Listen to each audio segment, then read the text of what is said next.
आपण बबन सेटच्या कार्यक्रमासाठी आला आणि त्याची सुरुवात माझ्या घरूनच झाली. त्या कटिंगच्या माझी मिसेस रोज पिते, मला बबन सेटनी काही सोडलं नाही की 92 पासून बबन सेटकर चहा पितो आणि आम्ही सगळे पत्रकार आज ऑफिशियल प्रेस क्लब चालवायचं बबन सेटचे. आता सगळेच पत्रकार रात्री बबन सेटकडे आल्याशिवाय बरी मोठं घरी गेला आणि बबन सेट हसत मुखाने कांदे पोळीचे प्लेट द्यायचे आणि त्याच्यावर कटिंगचे आले. पैसे कधी मागितले नाही, त्याच्यामुळे आमच्याकडे पैसे आहेत तरी त्याचा विचार त्यांनी कधी केला. आणि अशी माणसं खरी मुंबई चालवतात आणि माझी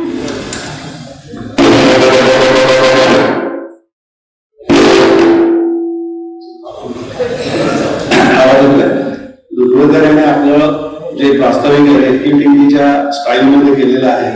मलाही एक टेस्ट केली त्यामुळे विद्येतच मी माझं भाषण संपवणारा वडील स्टाईल साधारणतः 1.5 वर्षापूर्वीचा काळ असेल, 1.5 महिन्यापूर्वी ऍक्च्युअली 1.5 वर्ष आणि 1.5 महिन्यापूर्वी मला एक फोन आला सकाळच्या वेळेला दोघं की असं एक आम्ही कार्यक्रम करतो आहोत बबन शेठचा आणि आपल्याला तो अशा प्रकारे करायचा आहे.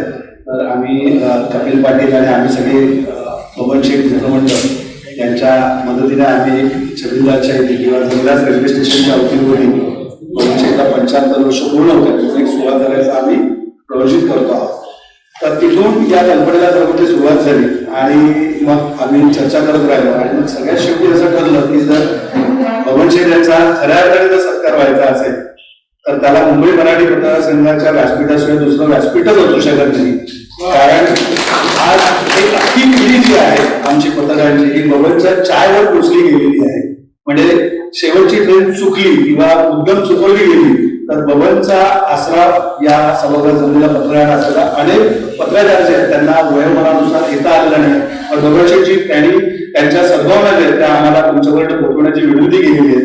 अनेक असे जण आहेत की जे बबनच्या चहासोबत बबन शेठ म्हणजे तुम्ही बबनला अभिप्राय करू शकता, बबन शेठला अवलंबून करू शकता. चहा असं म्हणतात ना एखाद्या व्यक्तीच्या हृदयात असेल त्याचा मार्ग पोटातनं जातो, तसं बबन शेठ हा पत्रकारांच्या पोटातनं कधी त्यांच्या हृदयात घुसला हे कळलंच नाही आणि हृदयातनं तो त्यांच्या हृदयाच्या वर एक किस्सा असतो आणि त्या खिशात भलेही पैसे अल्पत असो परंतु हृदय जे आहे म्हणजे बबन शेठच्या हृदयामध्ये मात्र आम्हाला सगळ्या पत्रकारांचा वास गेले कित्येक वर्ष होता. आणि जेव्हा हृदय कसं झालं की आपण त्याची अमृत महोत्सव करायचं तर मला पहिला प्रश्न पडला की 75 वर्षात झाली लोकांना म्हणजे हे मला वाटतच नव्हतं की बबन सारख्या माणसाला 75 वर्ष होऊ शकतात. सदैव हसतमुख चेहरा अशा अनेक उद्याच्या उद्याच राहिला आणि मग लक्षात आलं की अरे काय एवढा झटकन निघून गेलेला आहे.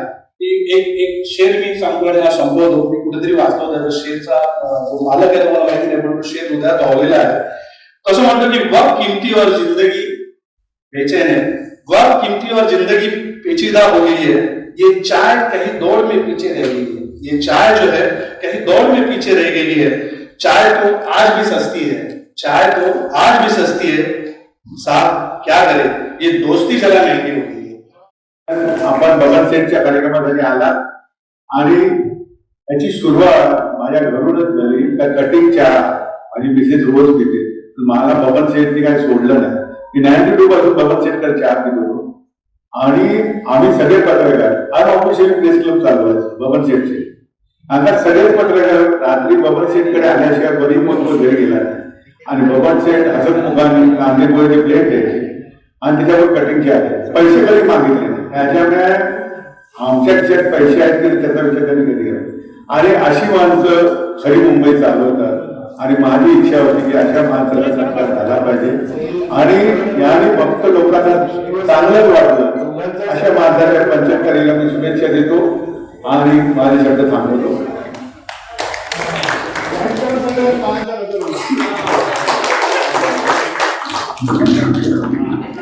Yes, sir.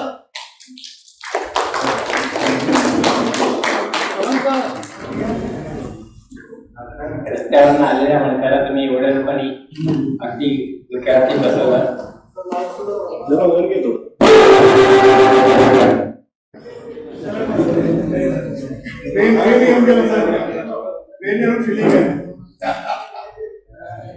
काय बोलावं हेच मला सुचलं.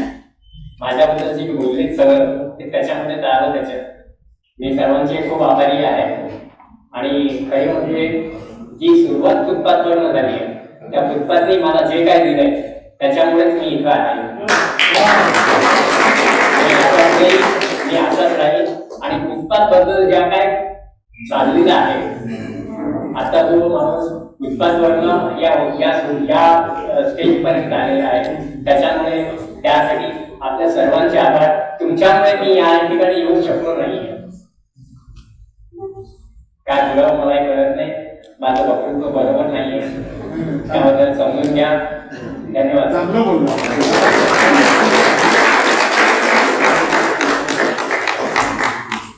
साठी आपण गाजलो आणि मुंबई पत्रकार संघानं संदीप आणि एक आता येतोय ते हात चालला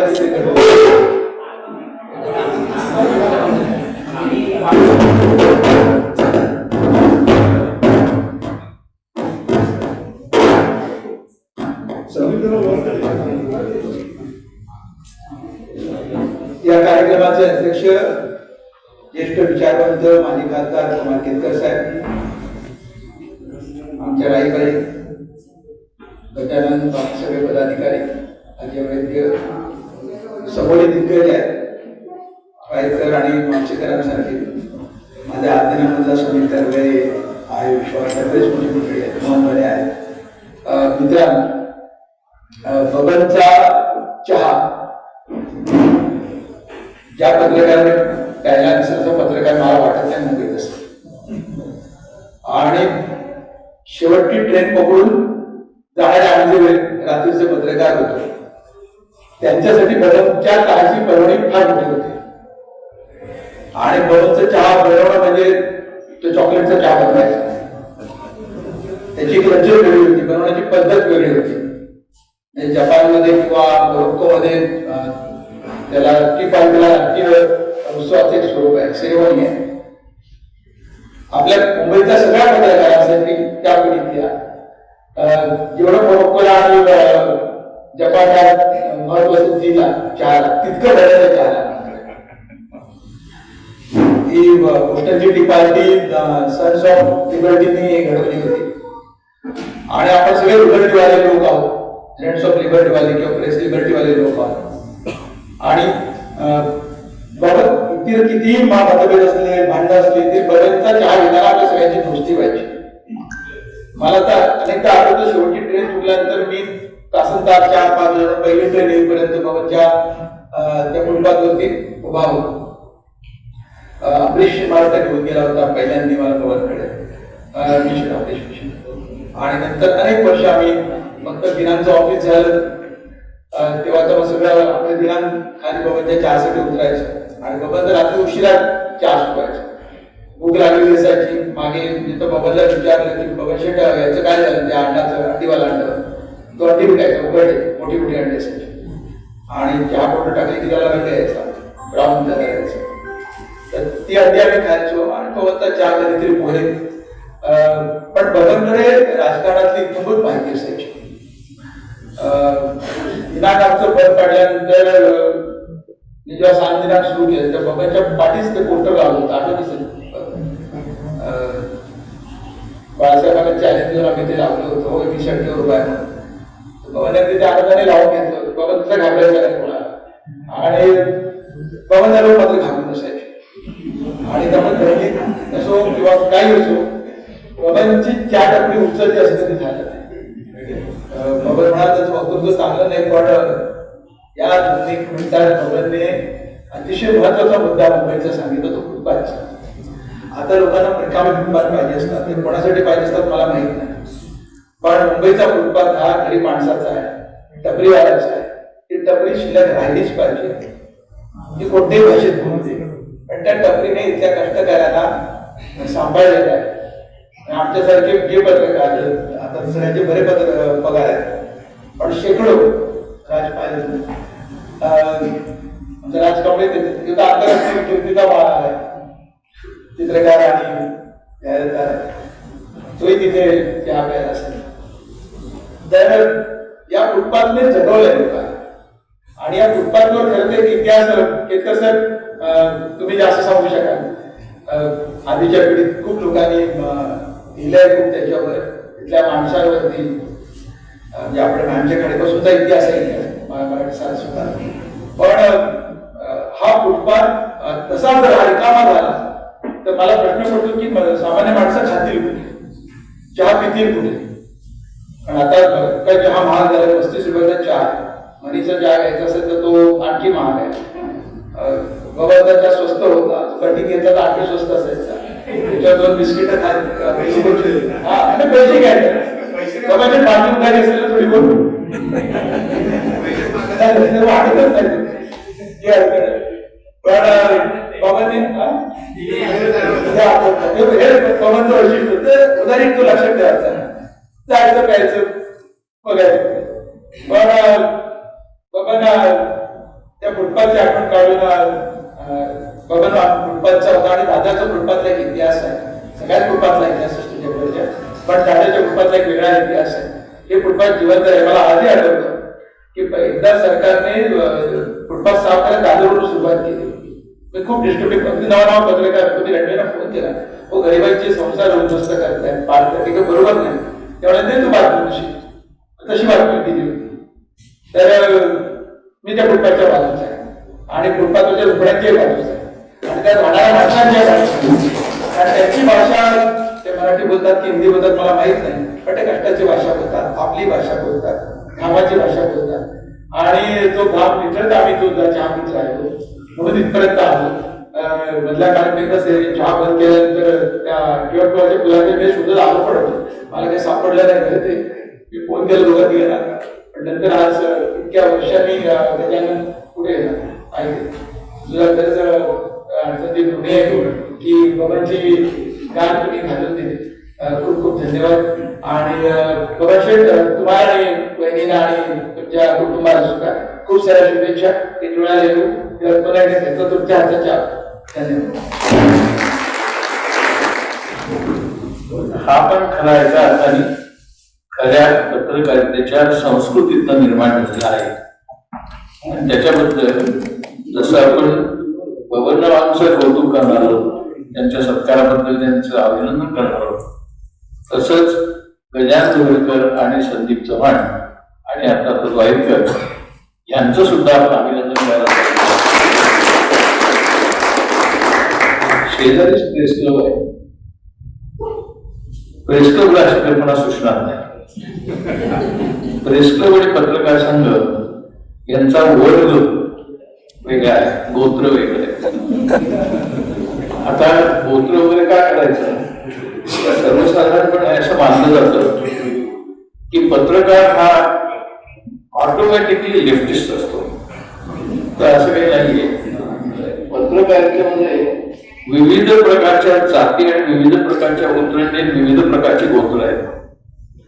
माझा व बबनरावांच्या चहाशी संबंध आला तेव्हा मी इकॉनॉमिक टाइम्स मध्ये होतो.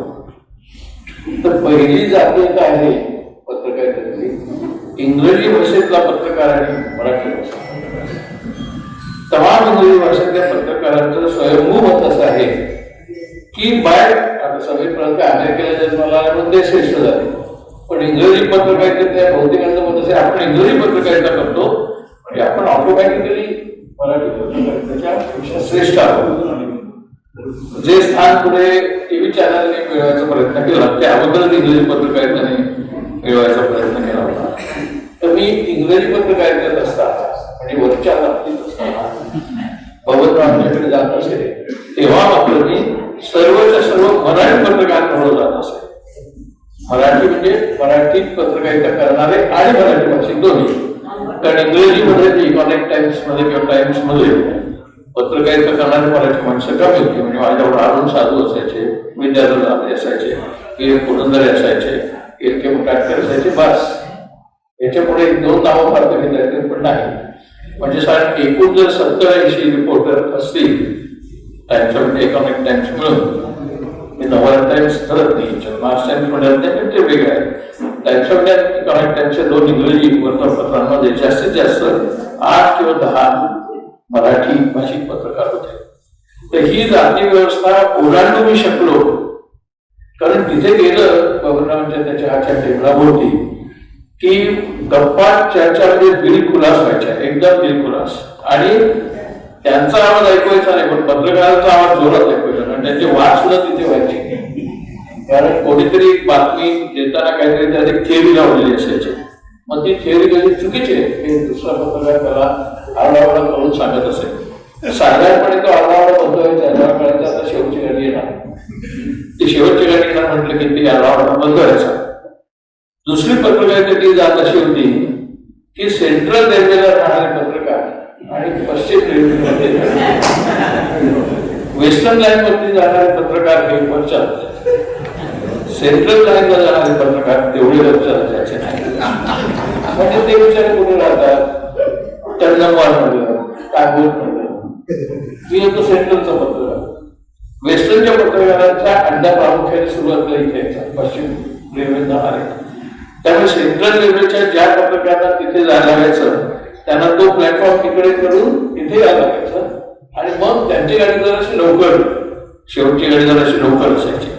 म्हणजे टिकवाळा कर्जत या साधारणपणे शेवटच्या त्यावेळेला शेवटची गाडी 12:55, 1:20 वगैरे अशी असायची. त्यामुळे ते त्यांचा चहा द्यायचा आणि नंतर ते टिकवाळा कर्जत पकडायला जायचं.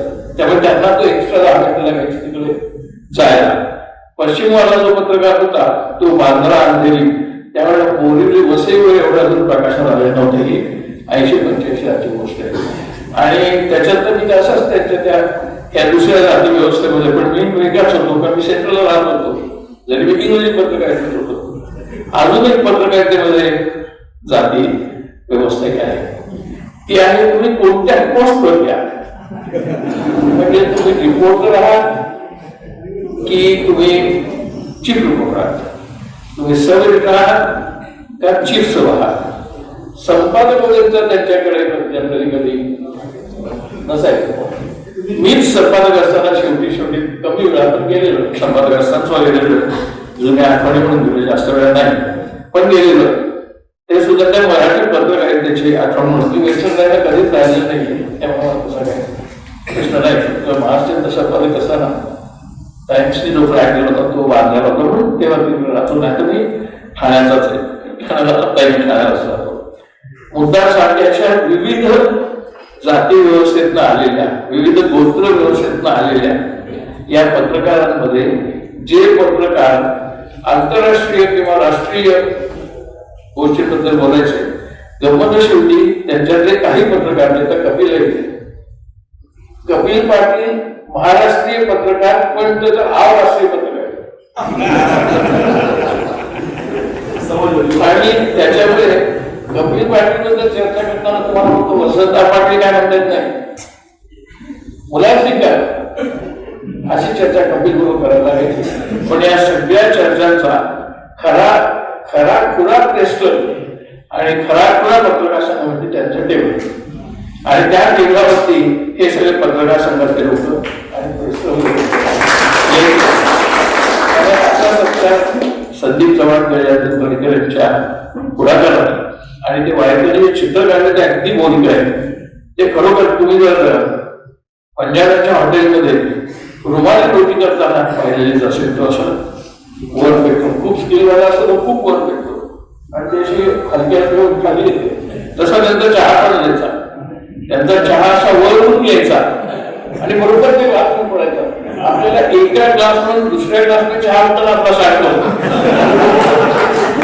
पण त्यांचा इतक्या वरून येणारा चहा कधी सांगायचं नाही आणि त्याची चवही बदलायची नाही. किंवा तसा तो वरतून येताना त्या चहात चव यायची, असं म्हणजे तो वरतून आला नाही ते कदाचित त्याच्यावर असं आपल्याला वाटावं अशा प्रकारचा त्यांचा तो चहा होता.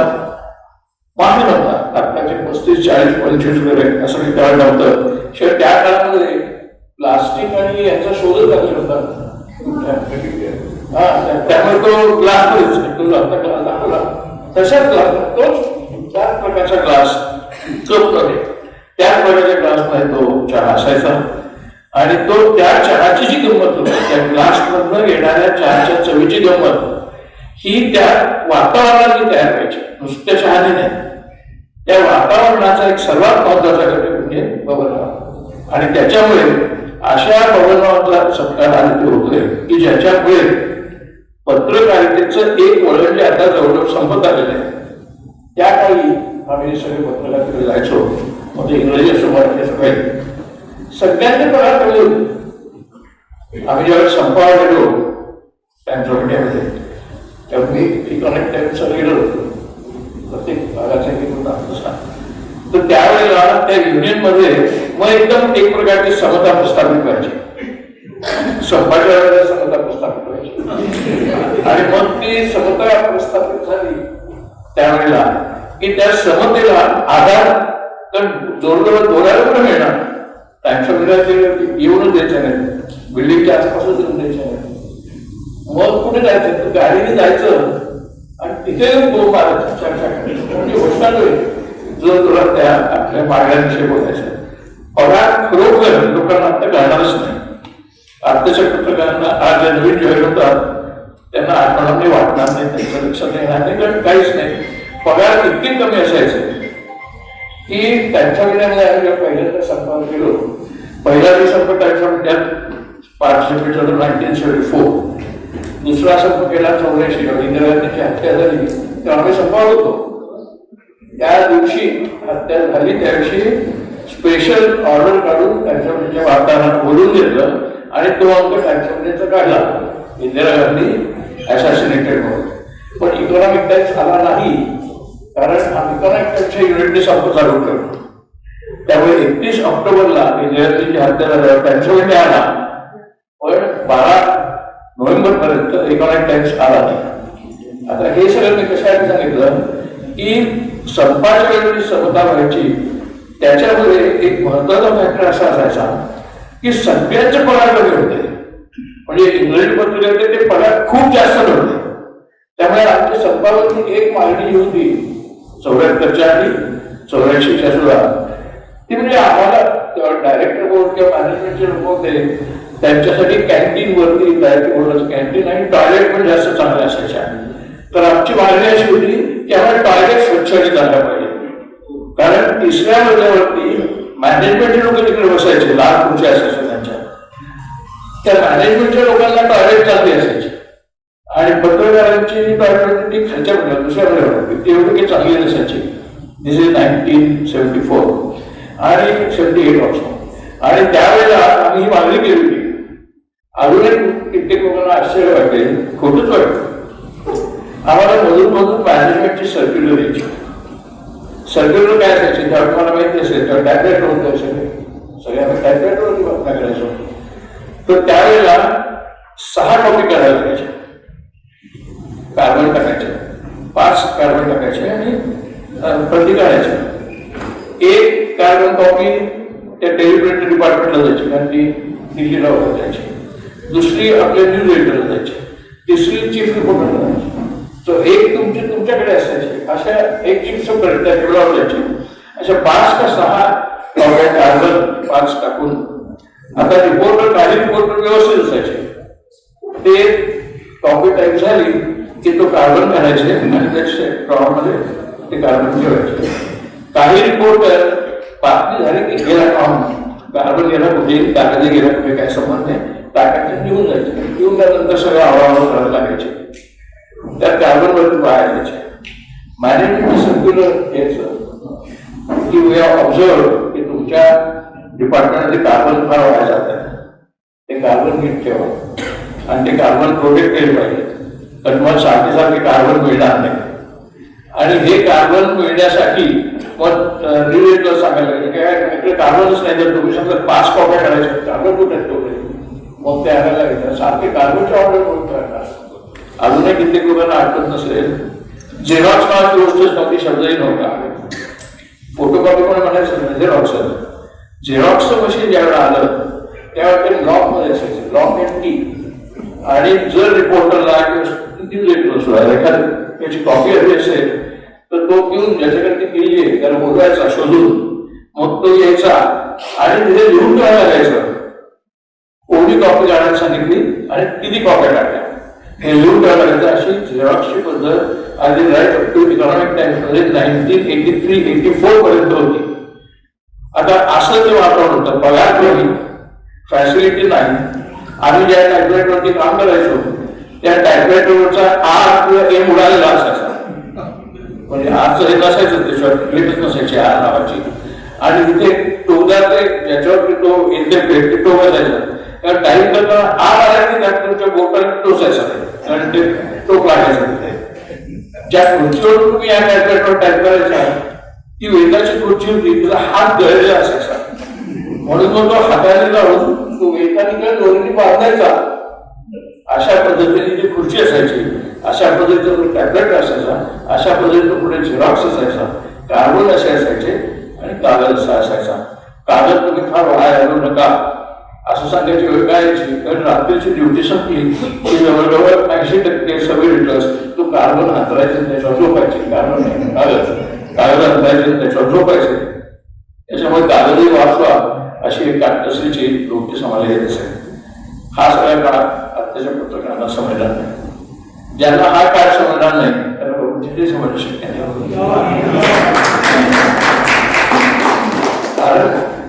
कारण त्या काळाचा प्रतिनिधी येतो. आता तो काळ येणार नाही आणि त्यावेळी भवनशेठ पुन्हा त्या अर्थात दिसणार. मलाच ते गरज झाले होते 8 वर्ष तरी दिसले नव्हते असं माहिती म्हणजे. आणि मग ते कुठे गेले मला माहित नव्हतं. नंतर माझे तिथे नाटक कमी झालं, दिल्लीला जायला लागलो. कारण माझं भवनशेठच्या 4 पिढ्याकडे वाचन जागा येणं कमी व्हायला लागलं. परंतु असं त्यांनी जे सांगितल्याप्रमाणे तो फुटपाथ, तो भवनशेठ आणि चहा याच्यामुळे मी आज पत्रकारितेत आहे. याच्यावर मला काही संतोष नाही. सत्कार करताना अतिशय आनंद होतो.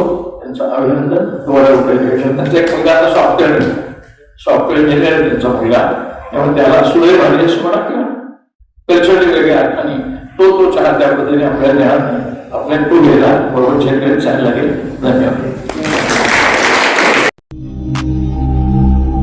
अचूक बातम्या, निपक्षपाती विचार, अन्यायाविरुद्ध वाचा फोडणारे परखड विचारांचे सार्वभौम दैनिक प्रजासत्ताक जनता.